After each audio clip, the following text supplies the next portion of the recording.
Honda Navi ko. And palit ako ng gulong. Upgrades. Tire 120 ano to, 70 120 70 12 na pinabit. LED lights, LED headlights, LED na gauge. Ito, nabagyan ito. Ito, pang-start. Yung pipe jet racing.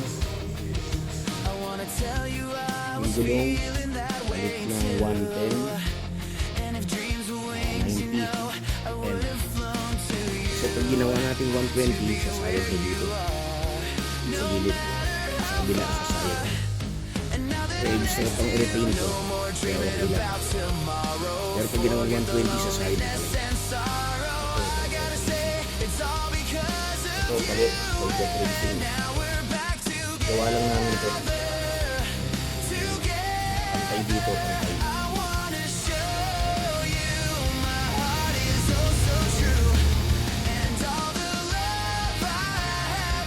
Ganda naman takbo nito kasi nilagyan ko ito ng CDI, naka-racing CDI na to, mas tumitid sa gas. Ito palit din.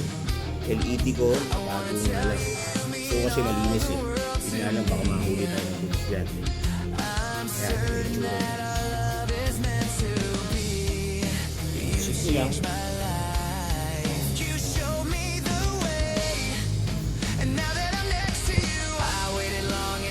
Handlebar palit. Palit ko ng handlebar.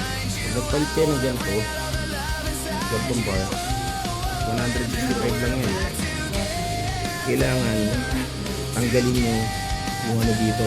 Meron dito ano eh, choke. Kailangan tanggalin yan kasi tatama dito. Tatama yan. Kaya tinanggal. Makaporma siya. Medyo mas maganda yung nakababa.